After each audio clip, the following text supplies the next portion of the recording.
Hi viewers, welcome to my YouTube channel. Today நம்ம என்ன topic பார்க்க போகிறோம் அப்படின்னு கேட்டிங்கன்னு சொன்னால், சடனாக நம்ம ஆஃபீஸ் பேக்கேஜ் வந்துட்டு ப்ராடக்ட் கீ கேட்கும், காலாவதி ஆகிடும்.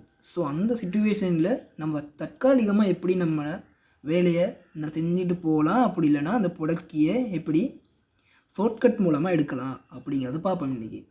ஸோ முதலாவதாக நீங்கள் உடனடியாக செய்ய வேண்டியது என்னன்னு கேட்டால், உங்களோட ஃபைல்ஸ்குள்ளே போங்க. ஃபைல்ஸ்குள்ளே போனதும் உங்களோட லோக்கல் டிஸ்க் சி அப்படிங்கிற ட்ரைவுக்குள்ளே போனீங்கன்னு சொன்னால் இப்படி தான் காட்டும். இதில் வந்துட்டு ப்ரோக்ராம் ஃபைல்ஸ் அப்படிங்கிற ஆப்ஷன் இருக்குது, ப்ரோக்ராம் ஃபைல்ஸ் இன்டூ 86 அப்படிங்கிற ஆப்ஷன் இருக்குது. இதில் ரெண்டில் எங்கே வேணாலும் உங்களோட ஃபைல்ஸ் இருக்கலாம். ஸோ நான் இந்த ஃபைல்ஸை போட்டு வச்சுருக்கேன், ப்ரோக்ராம் ஃபைல்ஸ் இன்டூ 86.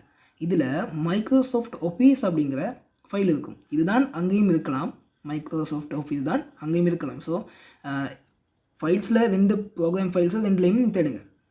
அப்போ என்னோடய ஃபைல்ஸ் இதில் இருக்கிறதால நான் இதுக்குள்ளே போகிறேன். போனதும் ஆஃபீஸ் 16 அப்படிங்கிற ஆப்ஷன் இருக்கும். இப்போ உங்களோட என்ன ஆஃபீஸ் பேக்கேஜ் அப்படின்னு பார்த்துட்டு அதுக்குள்ளே போங்க. போனதும் இதில் பாருங்கள், மூணாவது ஆப்ஷன் OSPPREARM இப்படிங்கிற ஆப்ஷன் இருக்குது.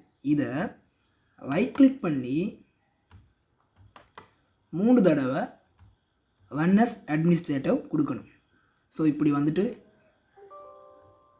எஸ் கொடுத்துட்டு ஓகே, இதை வந்துட்டு நீங்கள் 3 தடவை செய்யணும்.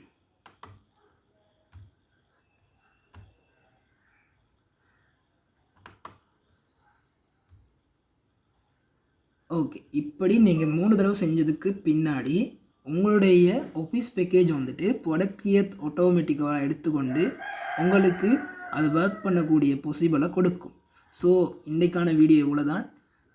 கட்டாயம் லைக் பண்ணுங்கள், சப்ஸ்கிரைபும் பண்ணுங்கள். தேங்க்யூ.